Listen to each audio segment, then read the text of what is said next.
Good evening. It's a pleasure to be here and to see all of you tonight on this Wednesday evening. And I am grateful for the opportunity to be invited back and to be entrusted with this beautiful prayer of David.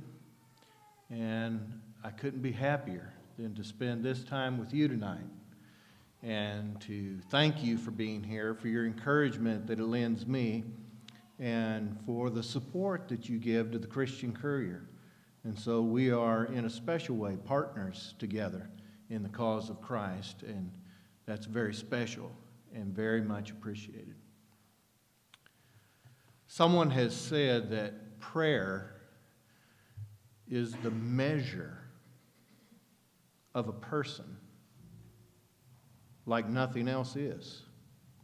So that how we pray is an important a question as we may ever face. Prayers of the Bible. Tonight we're going to direct our attention to David's prayer in Psalm 51.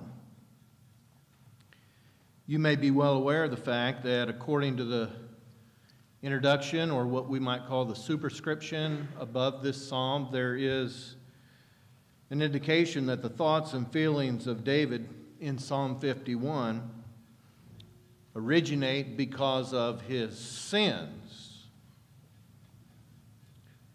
But more to the point, they originate because of the exposure of his sins, when Nathan the prophet came to him and confronted him about them, as recorded in 2 Samuel chapters 11 and 12. And so this psalm is a record out of that shame when his sins came to light that he had hidden for a great while. The psalm has some complexity to it. When Brother Van called me and invited me to return and to spend this evening with you and to study with you this text, I really look forward to that. I appreciated being asked to study this and share it with you. I've taught and preached from this chapter on many occasions, but it always challenges me in terms of its form and complexity. About 7 years ago, it was a Wednesday night just like this, and a brother came in to Bible class. He had served as one of our elders, just a prince of a man, beautiful Christian man. He said, I may have to get up and take a phone call during class, so if I get up and leave class, you'll understand why. He said, something's happened to my grandson, and I'm waiting for a call. His phone rang just as class ended. He got up and walked out. Soon thereafter, I followed him out.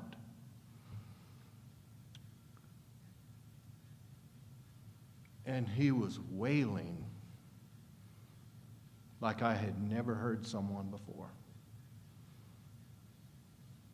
He had just received news that his 22-year-old grandson had taken his own life. And he was saying things, he was crying, he was just, he would call me Jay. He said, Jay, I got to go home.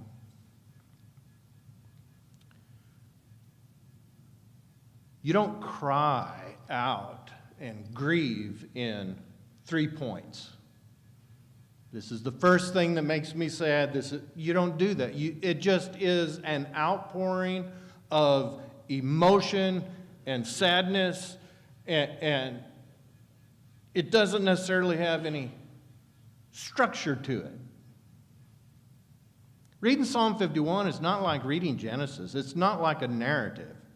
It's not like David says, now this is what makes me shameful, this is what makes me regret. It is an overwhelming, outpouring sense of guilt and begging God for mercy. And I think we have to remember in that way, this is a raw moment for David. And yet there is some structure to it. You remember, this is not just a record of his feelings as if someone was overhearing him. This was a crafted message to be shared with other people. It's in the Bible to that end. To be shared with us and for us to not just hear him, not just say, oh, that's what he said, but to maybe put ourselves in that moment and acknowledge, yes, this is what sin does to us.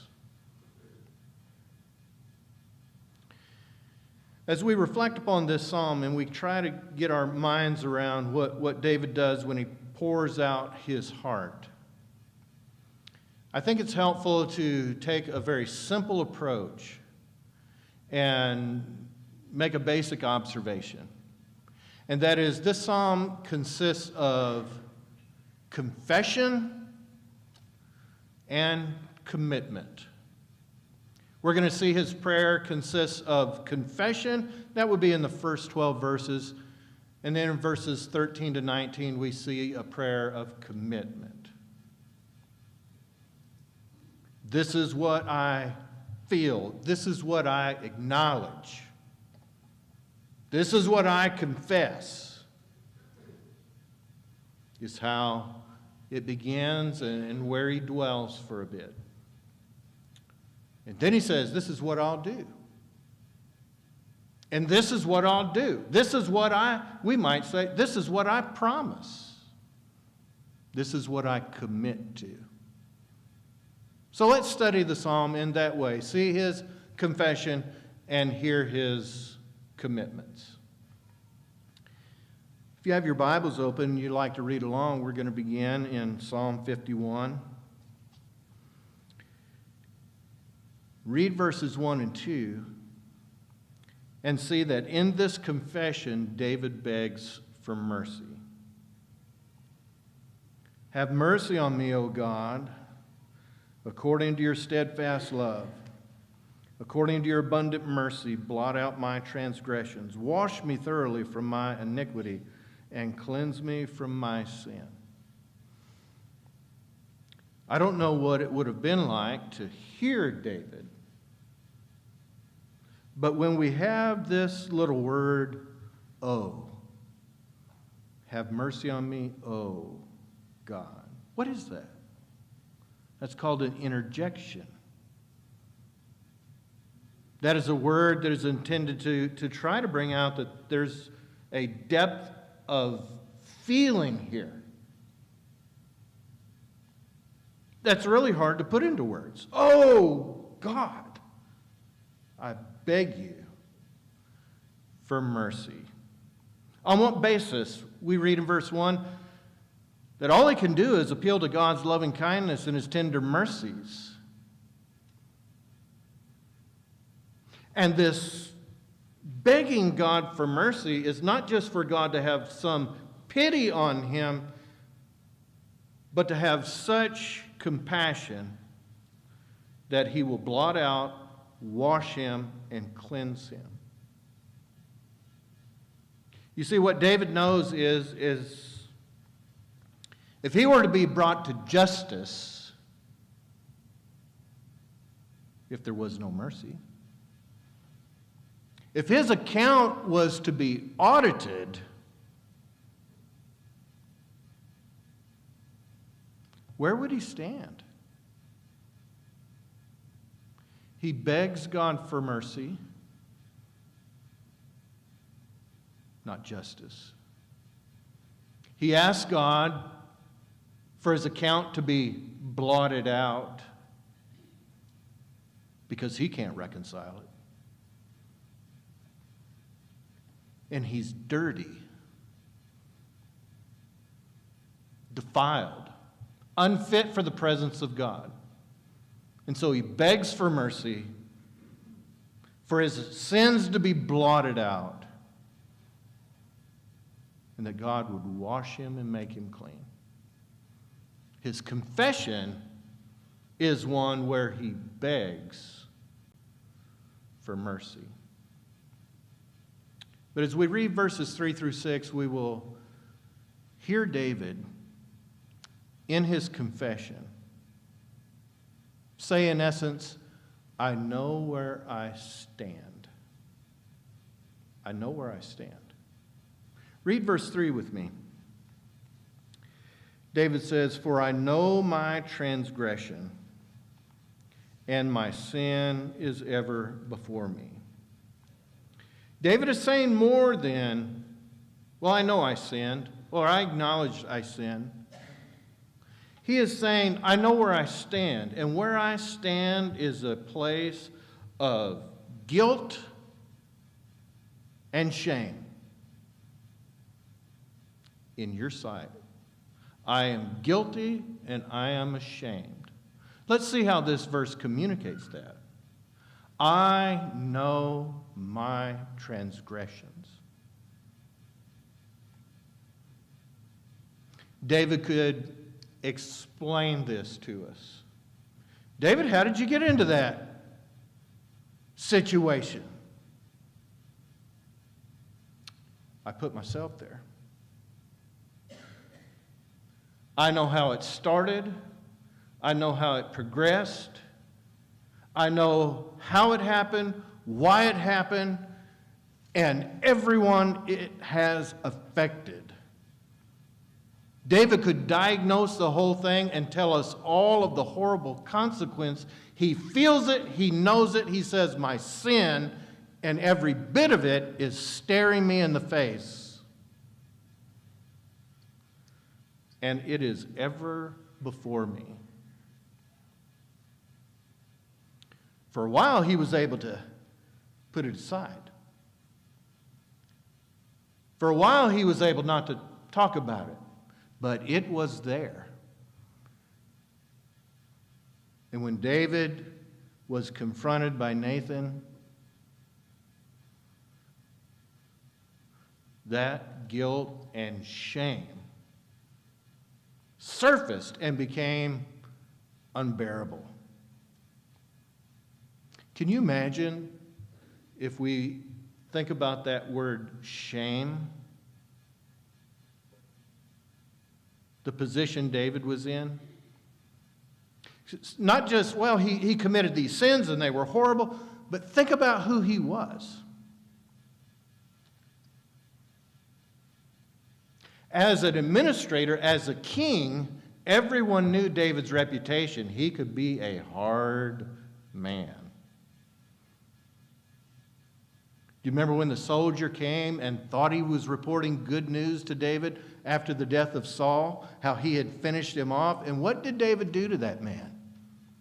Had him executed. You don't put out your hand to the Lord's anointed. What other sentences had he handed down? Could you hear people whispering, what a hypocrite? It was a shameful thing that he, of all people, had done. David says, I know where I stand. In guilt, in shame, and it's staring me in the face. When you look at verse 4, you see him continue by saying, I know where I stand based upon, well, what we would call aggravating circumstances. In other words, David could acknowledge, and he says, I can confess this. I know how bad my sins are given the circumstances. What do we mean by that?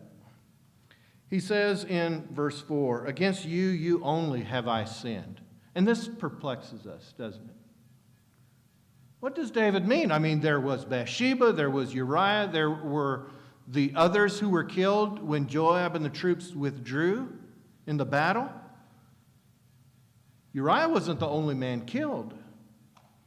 And all of the families then that were deprived of their loved ones because David was covering up his crimes.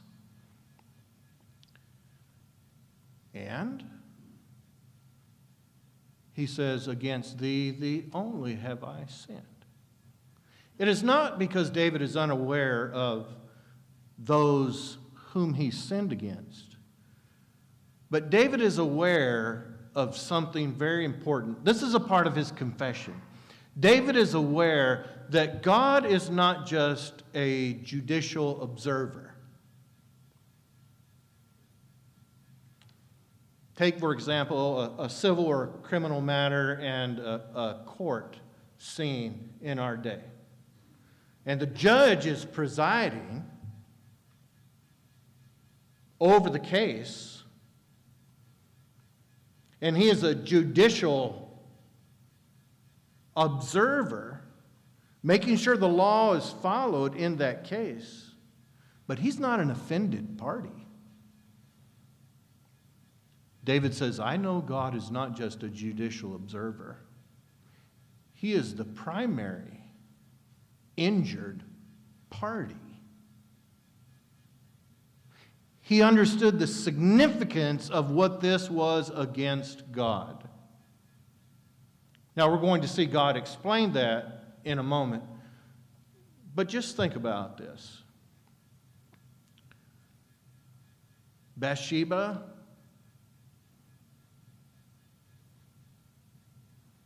she was God's woman. Ultimately, she was God's. Uriah, that's God's son. The others who were killed, those are God's people.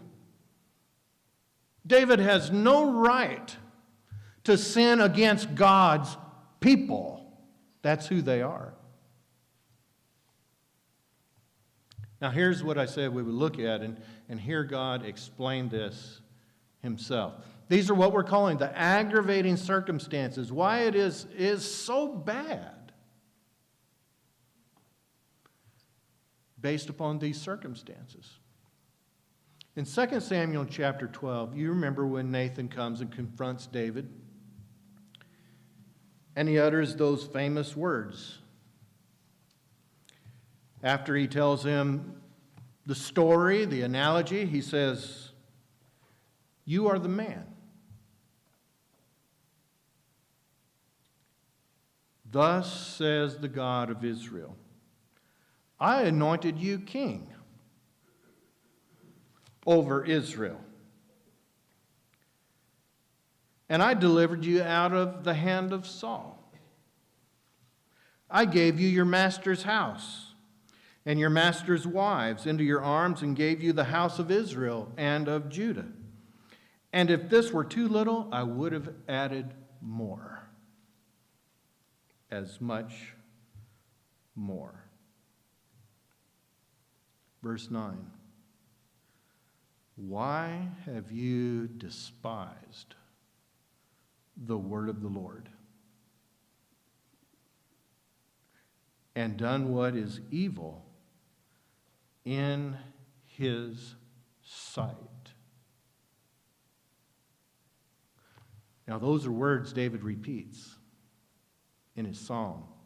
In your sight. Not because this just sounds biblical, but David is aware. After everything God has done for me, and God brings that up, after everything I've done for you, while I was watching you, and you knew I was watching you, you despised me and treated me with utter contempt. I want you to see how God looks at sin. When he's done so much for us, and when that carries very little weight for our conduct. or thoughts or feelings. David said, I know who I have primarily injured. The Father above of these people, the God of heaven who's blessed me, I have treated with utter contempt. And so this hyperbole about thee only have I sinned against is David's way of recognizing how he has treated the one who has blessed him the most, the one to whom he was accountable, the one who was the God of these other people who were affected and caught up in David's sins. God was the one he utterly despised.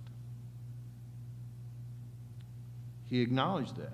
He knew that was an aggravating circumstance, and so confessed it in his prayer. We go on here in this verse and see the latter part and appreciate it. So that you may be justified. In other words, I acknowledge how I've treated you. And so whatever the consequences are, you're justified. I acknowledge, I admit, I accept. Whatever the consequences are, you're justified when you condemn me. And I know it. David's confession acknowledges, I know where I stand. In guilt, in shame, and in these circumstances, I've made it worse. He says in verses 5 and 6, not only does he know his guilt and shame, not only does he know the aggravating circumstance, but he knows he's to blame. He acknowledges his personal responsibility, which is a necessary part of true confession. Let's read verse 5. Behold, I was brought forth in iniquity, and in sin did my mother conceive me. It's unfortunate that most of the time when this verse is appealed to by some in the world, it's to justify the doctrine of original sin or inherited depravity. We could spend our entire time unpacking that and showing that it's unbiblical from this text and many others. And we'll talk about that, but I also want to talk about what it means. Not just what it doesn't mean.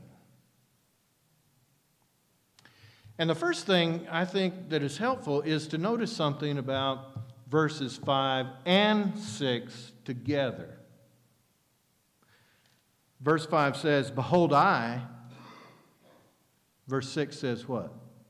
Behold you. There's a relationship, and therefore kind of a key to interpretation here when we see what David is saying by way of contrast. Behold I, this is my situation, but behold you. Let's think about what he says. David is not saying that he was sinful from birth. David is not saying that it's a part of my nature because I inherited it. If there's one thing that's very clear from the context, David is taking personal responsibility. It's my sin, my transgression, my fault. What is he saying here? He is emphasizing that he has been steeped in sin for a very, very long time. And he is connecting that experience with his actions, his sinful actions. Now let's think about an interesting passage from Job. We won't turn over there, but you can make a note of it, and I want to identify something that's very important. Job says in Job 31 and verse 18 that he had been helping widows since the day he was born, from birth. Does anybody think that Job, before he could say a word, before he could walk, day one, little baby Job was out there, part of the benevolence work at church, helping widows? No, nobody thinks that. And everybody understands over there what Job means. What does Job mean? I grew up trying to be helpful. I've been, he would say, my whole life. We do that. My whole life. And that is the way David is thinking about his experience. I have been surrounded by sin from day one. He's not saying as a baby he was a sinner, but he is saying and acknowledging, I have been steeped in a sinful world, and I've let it affect me. And David could probably explain to us why he had this chink in his armor.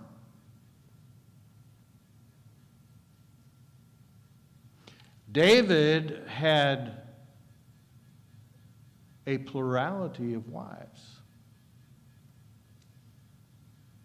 That didn't cure him of temptation.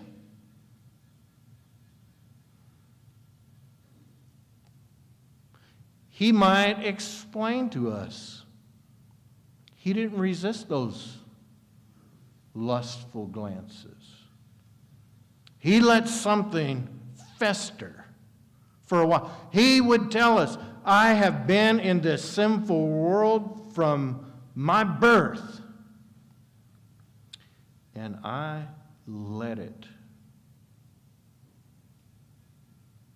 tear me down. But you, verse 6, the thought continues, but you desire truth. Now that seems like we've changed topics, but we haven't. You desire truth in my inward parts, and you'll teach me wisdom. See, David has been, let's think about truth and wisdom. David has been disconnected from reality and living foolishly. And it caught up with him. See, sin is like that. And we're living in a world of sin. Every moment of our lives, from the time we're born, we are in a world of sin, and we hear it, we smell it, we taste it. It is around us every single day of our existence. And if we start thinking, well, we can not take it so seriously. We don't have to be a religious fanatic or anything. David, you became disconnected from truth and wisdom. You became disconnected from God's reality and common sense. And look where you landed. An adulterer, a murderer. I would guess, and I think you would agree with this, that the day before he invited Bathsheba to his house, if someone had said, David, you're going to commit adultery and murder, you're going to be an adulterer and a murderer, what are you talking about?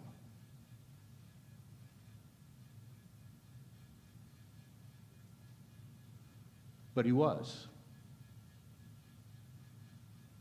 And he came to confess that he knows God wants him to live in a world of truth and wisdom. That is, to know what's right, to stay connected with divine reality, to take sin very seriously, to know it's dangerous, and use common sense in how you live.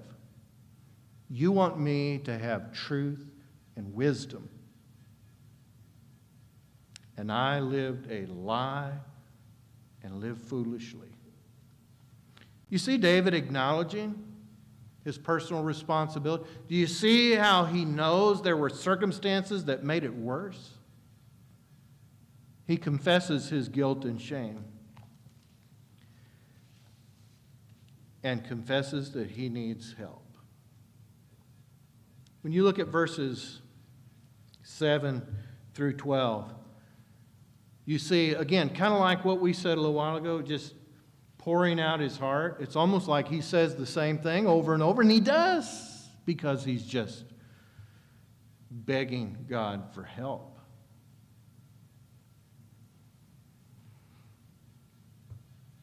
I want to appeal to that passage from 2 Samuel chapter 12 for just another minute and just highlight something without reading the whole text. Nathan says, "You're the man," and then God says, "Here are all the things I did for you, and that in my face you utterly despised me and treated me with contempt."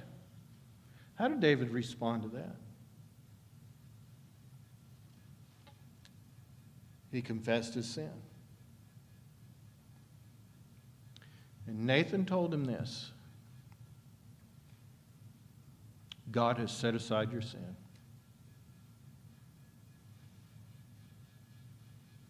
So that you will not die. What was the penalty in Israel for murder? What did David deserve? What he had commanded to be done to others. God has set aside your sins so that you will not die. Nevertheless, that little baby boy will die.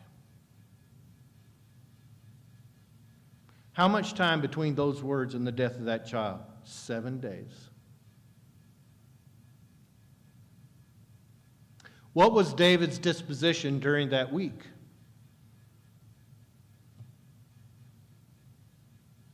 Well, all you have to do is think about what unfolds here when the child dies and the servants are afraid to tell David.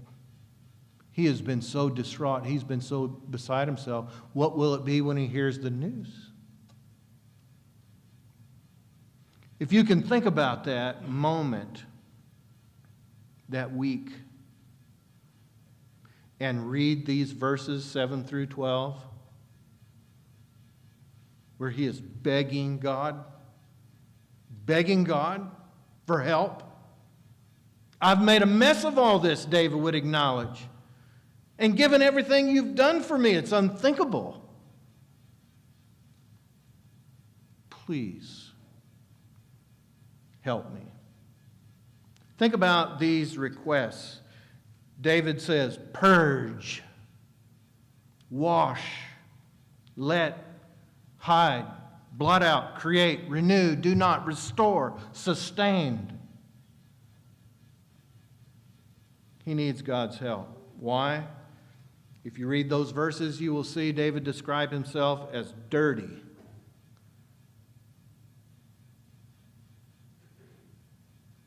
sad, broken, guilty, distant, depressed, and weak.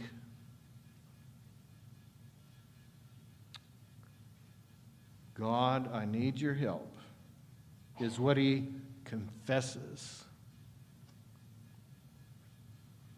And so he begs for mercy, he pleads for pardon, and he admits that without divine intervention, he has no hope.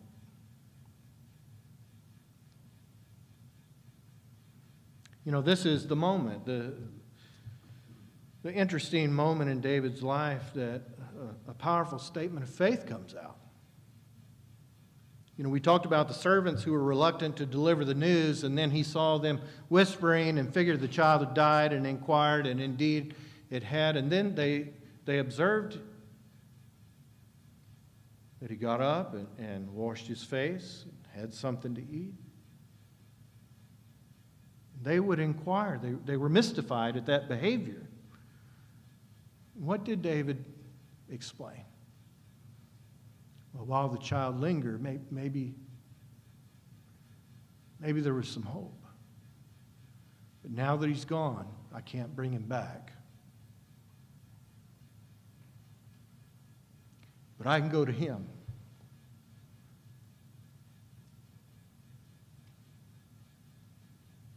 But not with these sins. Not if he doesn't forgive me of my sins. I won't go to him. Purge me, cleanse me, help me. David knows he needs help. As we reflect upon the latter half of the psalm for just a minute, we call this, verses 13 to 19,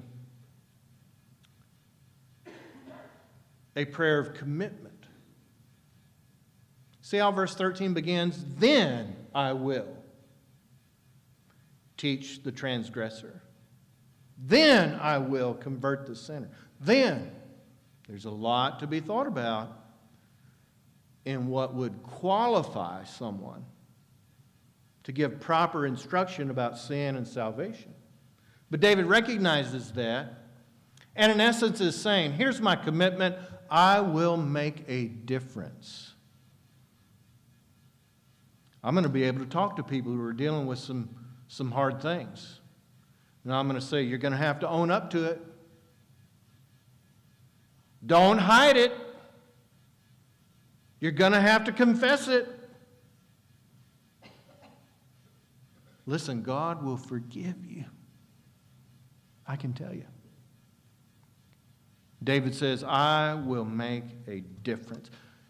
Based upon being so grateful for my salvation, I will make a difference. But then David says in verses 14 and 19, I will be different. And he describes things in these verses like, I'll praise your righteousness. Not just God being a righteous being, but the whole process and goal of bringing David to his knees was the right thing to do. David says, I'm different because I'll offer appropriate sacrifices. I won't just go to church anymore as a routine and go through the motions with sin in my heart.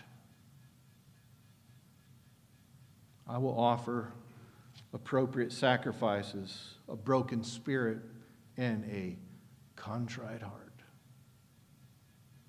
He says, and I will look after your people. Again, we read verses 18 and 19, and they seem to be out of place, but David is simply saying, your interest is my interest. I've been selfish, looking after myself. I'm going to rededicate myself to being different and putting as my priorities your people. I'm going to make a difference. I'm going to be different because you have been so merciful to me. Don sat on the tailgate of his truck, and what he had hidden for so long now stared him in the face. All the guilt and the shame and the pain of his sin were now bearing down on him as his wife stood in front of him crying her eyes out. He said, I had never seen a woman cry like that. You see, a few days before, Don and some coworkers had gone out of town, and they had gone to a health and wellness seminar that was focused on severe PTSD. And he, after that, had come home optimistic. He was feeling better. He was excited about taking what he had learned and making some progress in his personal life, in his marriage. And so when he and his coworkers landed at the airport, there were the wives greeting all of the husbands. But Don's wife wasn't there. He called her, no answer. He texted her, no response. He got to his office, and there waiting on him at his office was all his stuff. She had boxed up everything he owns and shipped it to his office. And he thought, what? She knows. She knows.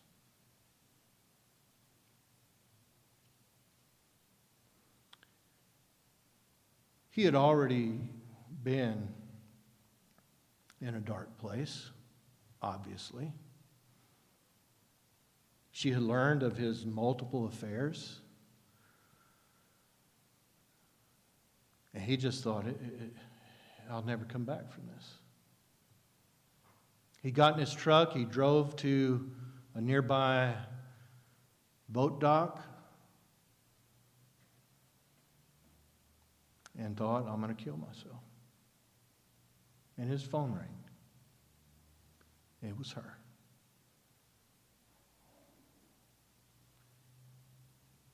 She said, I know where you're at.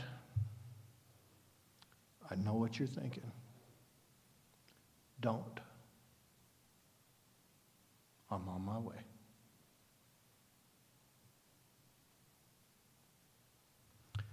And that woman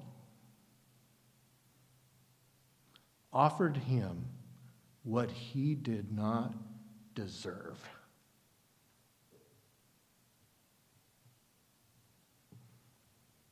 See yourself on that tailgate, because that's where sin puts us. And God offers us what we don't deserve. Doesn't matter what the sin is. It doesn't have to be murder or adultery. What put Jesus on the cross? My sin. And until we see sin for what it is, it's hard to really confess it. But when we see it for what it is, when we beg Him for mercy, maybe we need to follow that up with a commitment. I'm going to make a difference. I'm going to be different. That's the kind of prayer David has taught us to pray. Thank you so much for your interest in God's holy word, and I hope it has been a blessing tonight to think about David's prayer in Psalm 51.